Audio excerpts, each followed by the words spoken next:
हिमालय में आपका स्वागत है, जो अपने भीतर रहस्य, सौंदर्य और प्राचीन खजाने विभिन्न रूपों में समेटे हुए है। विशाल पर्वतों में बर्फ से ढकी चोटियां आसमान को छूती हैं, जो न केवल अपनी अद्वितीय प्राकृतिक सुंदरता के लिए प्रसिद्ध है, बल्कि ये पवित्र स्थान है और इसके भीतर छिपे औषधीय खजाने के लिए जानी जाती है, जिनमें अष्टवर्ग नामक समूह के दुर्लभ पौधे शामिल हैं। ये केवल हिमालय की विशिष्ट जलवायु एवं पारिस्थितिकी में ही पनपते हैं। अष्टवर्ग, जिसका वर्णन प्राचीन आयुर्वेद के ग्रंथों में विशेष रूप में आता है, जिसका शाब्दिक अर्थ है 8 पौधों का समूह, 8 औषधीय पौधों से मिलकर बना है। जीवक, रसभक, मेदा, महामेदा, काकोली, क्षीर काकोली, रिद्धि और वृद्धि। ये दुर्लभ औषधियां जो अधिक ऊंचाई पर पाई जाती हैं, असाधारण उपचार गुणों से भरपूर मानी जाती हैं। उदाहरण के लिए जीवक और रसभक शरीर को फिर से जवान बनाने और जीवन शक्ति को बढ़ाने के लिए जाने जाते हैं। मेदा और महामेदा अपने पौष्टिक धातु वर्धक गुणों के लिए जाने जाते हैं, जो कि अद्भुत असरकारक हैं, जबकि काकोली गंभीर क्षय रोग में लाभकारी और क्षीर काकोली को शरीर में बल शक्ति की वृद्धि करने वाला माना जाता है। रिद्धि और वृद्धि, जैसा कि उनके नाम से पता चलता है, क्रमशः प्राण शक्ति वर्धक, गर्भ धारण में सहायक एवं शुक्र धातु को बढ़ाने वाले माने जाते हैं। पीढ़ियों से इन पौधों का उपयोग आयुर्वेदिक योगों में सामान्य कमजोरी और थकान से लेकर अधिक जटिल बीमारियों तक कायाकल्प अर्थात शरीर को सदैव युवा बनाए रखने के लिए किया जाता रहा है। इनका यह असर इनमें पाए जाने वाले बायो एक्टिव यौगिकों के कारण होता है, जो आधुनिक चिकित्सा विज्ञान के लिए भी शोध का विषय बना हुआ है। चरक संहिता में रसायन अध्याय, जो कि एंटी एजिंग थेरेपी का चैप्टर है, हिमालय में अष्टवर्ग समूह के औषधीय पौधे पाए जाने की पौराणिक पुष्टि करता है। च्यवनप्राश, जो कि प्राचीन आयुर्वेदिक औषधि है, इन पौधों की शक्ति का उत्कृष्ट उदाहरण है। अन्य से आइए चलते हैं डॉक्टर अनुपम एवं उनकी टीम के साथ हिमालय की जोखिम भरी यात्रा में, जहां समुद्र तल से 5000 फीट की ऊंचाई से लेकर 14000 फीट की ऊंचाई तक अष्टवर्ग को खोजने का प्रयास किया गया है। यह इन दुर्लभ जड़ी बूटियों को ढूंढना कोई आसान काम नहीं है। यह नेपाल हिमालय है, विश्व की 8 सबसे ऊंची हिमालय पर्वत की चोटियां, जहां प्रकृति अपने सबसे रहस्यमयी रूप में प्रकट होती है। इन दुर्लभ जद्दी बूटियों को ढूंढना आसान काम नहीं है। हिमालय सबसे अनुभवी खोजकर्ताओं के लिए भी एक बड़ी चुनौती पेश करते हैं। इलाका बहुत खतरनाक है, मौसम अप्रत्याशित है, भूस्खलन और हिमस्खलन हमेशा खतरा बने रहते हैं, और हायर एल्टीट्यूड सिकनेस सबसे स्वस्थ व्यक्तियों को भी जल्दी ही बीमार कर सकती है। हर कदम के साथ हवा पतली होती जाती है, जिससे छोटे छोटे काम भी कठिन हो जाते हैं। फिर भी ज्ञान की प्यास और अष्टवर्ग के रहस्यों को उजागर करने की इच्छा से प्रेरित होकर डॉक्टर अनुपम अपनी टीम के साथ मिलकर इन खतरों का सामना करते हैं। उनकी हिम्मत कम नहीं होती। अष्टवर्ग की खोज केवल एक शारीरिक चुनौती नहीं है, यह धैर्य, सहनशीलता और दृढ़ संकल्प की परीक्षा है। ये पौधे अक्सर दुर्गम, पहुंच से बाहर जगहों पर पाए जाते हैं, जो घने अंडरग्रोथ के बीच या नमी वाली जगहों में मई से सितंबर तक पाए जाते हैं। एक नमूना को ढूंढने में दिन, हफ्ते या महीनों भी लग सकते हैं, और अगर खोज में सफलता न मिले तो यह बहुत ही निराशाजनक हो सकता है। इस कठिन खोज में डॉक्टर अनुपम के साथ टीम में स्थानीय व्यक्ति भी शामिल हुए, क्योंकि स्थानीय गाइड विकट परिस्थितियों में अमूल्य साथी साबित होते हैं। ये लोग जो पीढ़ियों से हिमालय में रह रहे हैं, उन्हें पहाड़ों का बहुत अच्छा ज्ञान होता है। वे गुप्त रास्ते और छिपी हुई घाटियां जानते हैं। वे मौसम में बदलाव की भविष्यवाणी कर सकते हैं। उनका ज्ञान पारंपरिक ज्ञान का भी रक्षक है। ये गाइड अष्टवर्ग के पौधों की पहचान करने में सहायक होते हैं। वे पारिस्थितिकी तंत्र के संतुलन को समझते हैं। वे इस नाजुक पर्यावरण के रक्षक हैं। आप बता सकते हैं इनकी उम्र कितनी होगी? इनकी उम्र 70 साल है और मेरी यहाँ पर 1 घंटे से करीब चढ़ाई चढ़ रहे हैं खड़ी, और मेरी हालत ख़राब हो चुकी है। लेकिन ये वैसे के वैसे ही मामा जी हंस रहे हैं और एक भी इनकी सांस नहीं फूल रही है। और 70 साल की एज में भी यह हिमालय की रसायन हवा से एकदम चुस्त और तंदुरुस्त हैं और हम लोगों से भी ज़्यादा यंग हैं।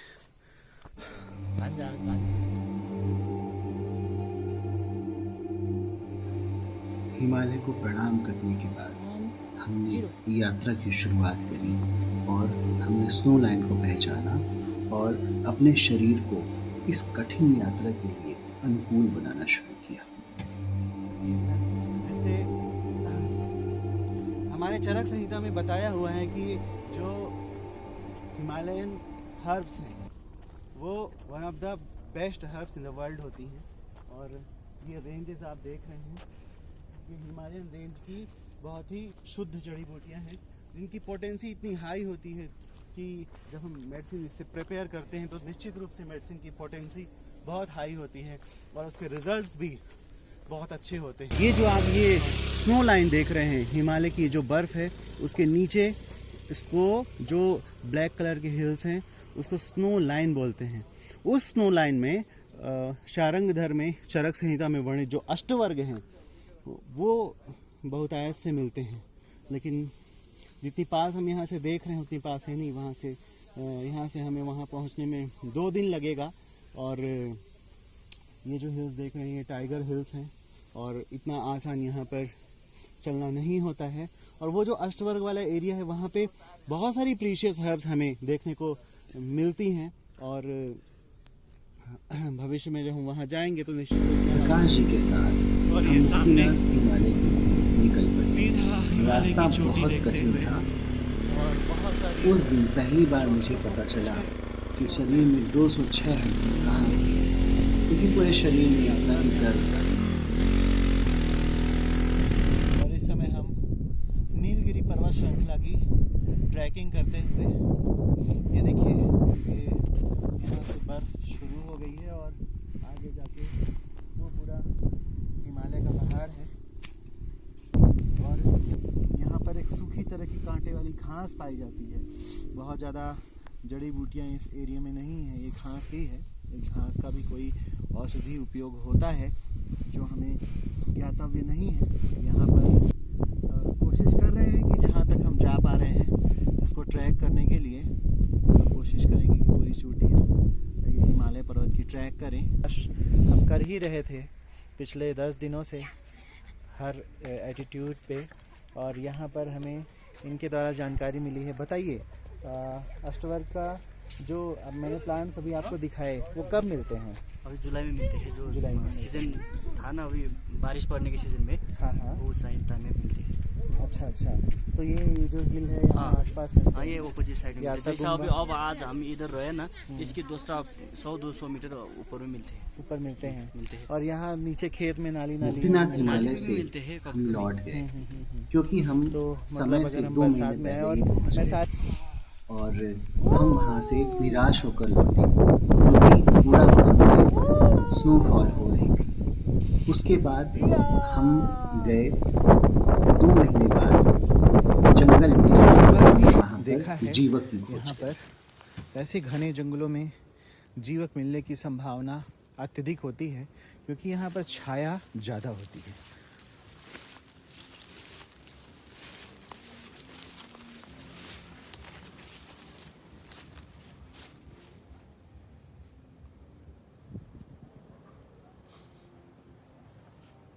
ये देखिए, ये देखिए कितने सुंदर रूप में जीवक उगा हुआ है। ये टिपिकली जीवक है और इसमें अभी ये फ्लावरिंग हो रही है, इसमें फ्रूटिंग होगी। ये देखिए, और बॉटेनिकली भी हमने इसे आइडेंटिफाई किया था। ये अष्टवर्ग में से एक है। लॉकडाउन में हमने इसे हिमालय में खोजा था और इसी तरह का ऋषभक भी होता है, उसका थोड़ा लीफ अरेंजमेंट दूसरा होता है। तो ये अद्भुत ड्रग हमने प्राप्त करी, मैंने इसका सेवन भी किया है लॉकडाउन में। और च्यवनप्राश में जो अष्टवर्ग में से जो 5 पड़ते हैं दिव्य जड़ी बूटी, उनमें से एक ये जीवक है। आयुर्वेद में विशेष वर्णन है। अभी क्लाइमेट चेंज के कारण ये विलुप्त प्राय प्रजाति हो गई है, बहुत ही कम मात्रा में होता है। इस जंगल में भी कहीं कहीं दिख रहा है। आज से 100 साल पहले तो काफ़ी मात्रा में होता रहा होगा, लेकिन क्लाइमेट चेंज की वजह से इसके भी प्रजाति धीरे धीरे कम होती जा रही है। हमें इसके संरक्षण के लिए काम करना। दुर्लभ औषधि को खोजने के बाद हमारी खुशी का ठिकाना ही नहीं था। हम बहुत प्रसन्न थे और हमने जंगल में एंजॉय करने का फैसला लिया और वहाँ पर पास में एक नदी में हमने स्नान करके बहुत एंजॉय किया और वनानुभव किया। जीवक को खोजने के कुछ दिन बाद हम निकले एक नई औषधि की खोज में, ऋषभक। लेकिन संयोग से उस एल्टीट्यूड में हमें ऋषभक कहीं भी नहीं मिला, जबकि शास्त्रों में ऐसा वर्णन आता है कि हमें ऋषभक वहीं मिलता है जहाँ जीवक मिलता है, लेकिन प्रैक्टिकली ऐसा नहीं हुआ। जीवक हमारे कलीग्स ने बताया, जो देखा है, जिन्होंने द्रव्य गुण के जो एक्सपर्ट हैं, उन्होंने बताया कि जीवक तो सामान्य तौर से मिलता है, लेकिन ऋषभक जो है वो काफ़ी ज़्यादा ऊंचाई 9000 10,000 फीट पर अब मिलता है। पहले ईज़िली अवेलेबल रहा होगा, लेकिन अब ये दुर्लभ प्राय हो गया है। तो अभी तक हमने ऐसा ऋषभक को नहीं देखा है। फिर हम अगली खोज के लिए निकले काकोली और क्षीर काकोली के लिए। तो काकोली के लिए हम पंचासे गए। वहाँ पर हमने काकोली जैसी प्रजाति वाले दिखने वाले कुछ पौधों की खोज करी और उसका ज़्यादा मात्रा में हम ले करके मैंने उसे 15 दिनों तक सेवन भी किया और उसके परिणाम मुझे इतने अच्छे दिखे कि हमने काफ़ी बल्य और स्ट्रेंथ, फिज़िकल स्ट्रेंथ फील की और मेरी मसल टोन बहुत अच्छी हो गई। मैं काफ़ी ताकतवर अपने आप को फील करने लगा था। इसके बाद इंडियन हिमालयाज़ में शिमला के आसपास के क्षेत्रों में हमारी टीम ने, डॉक्टर सविता जी ने मेदा, महामेदा को खोजा। क्षीर काकोली हमें प्राप्त नहीं हो सकी क्योंकि उसका फूल इतना सुंदर होता है कि कहा जाता है कि लोग उसे तोड़ कर नष्ट कर देते हैं, तो जिसके कारण बहुत कम मात्रा में बची हुई है। तो हम अभी तक वहाँ नहीं पहुँच पाए हैं। भविष्य में हम क्षीर काकोली तक भी पहुँचेंगे तो डॉक्टर सविता जी मेदा महामेदा के बारे में आपको बताएंगी। 10 herbs described in Ayurveda, Ashtavarg. If you are plant lovers, then you must have certainly known about Ashtavargs. Those are one of the rare and valuable plants of present time. Today we'll know about 2 of them, Meda and Mahameda. This is Mahameda. It is also called Quelling Leaf Solomon in English, because you can see here, friends, it has a coiling end in each of its leaves, so it is called coiling leaf Solomon.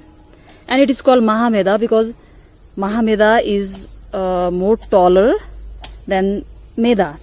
Its flowers arise from base of these leaves, and the fruits also arise from the same spot, which are green, round, small in shape, and which become reddish when ripen.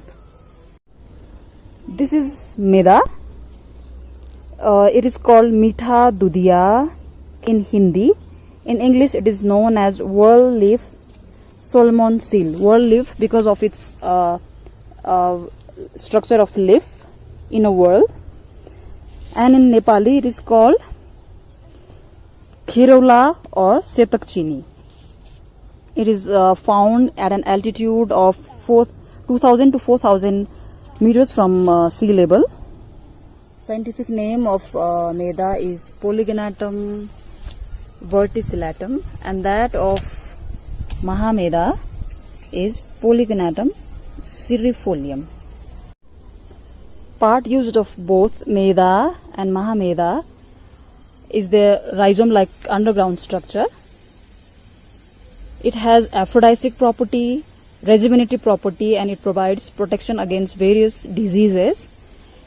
अष्टवर्ग के पौधों की गहन जानकारी अलग अलग समय में हुई। शोध के अनुसार अनेक शोधकर्ताओं ने इसके बारे में बताया है, परंतु अनेक मत प्राप्त होते हैं। पतंजलि योग पीठ के संचालक आचार्य श्री बालकृष्ण जी के निर्देशन में हुई शोध के परिणाम स्वरूप जीवनी शक्तिवर्धक अष्टवर्ग पादप नामक पुस्तक के विशेष संशोधित एवं परिवर्धित संस्करण जो फरवरी 2005 में प्रकाशित हुई, उसके अनुसार जीवक मलैक्सिस अकुमिनाटा, रशभक मलैक्सिस मुस्किफेरा ककोली, रोस्कोया अल्पीना, क्षीरककोली लिलियम, पॉलीफिलम, मेडा, पॉलीगोनाटम, verticillum, Mahameda, Polygonatum, Cerefolium, Vriddi, Habenaria intermedia Vriddi, H.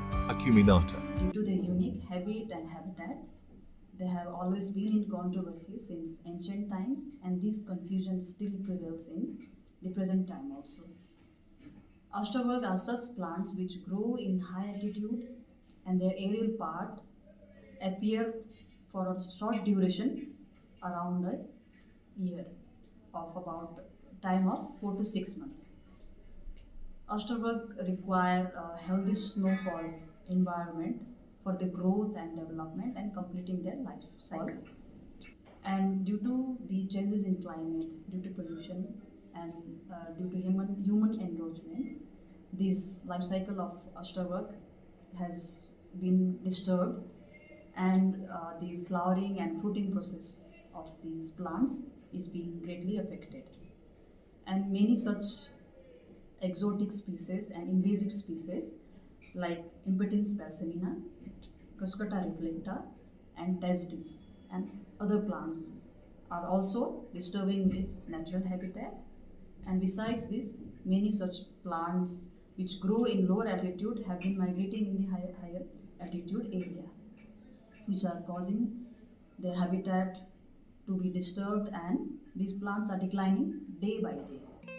Himalaya की बदलती हवा और अष्टवर्ग का भविष्य। अष्टवर्ग के पौधे अनिश्चित भविष्य का सामना कर रहे हैं। जलवायु परिवर्तन मौसम के पैटर्न को बाधित कर रहा है।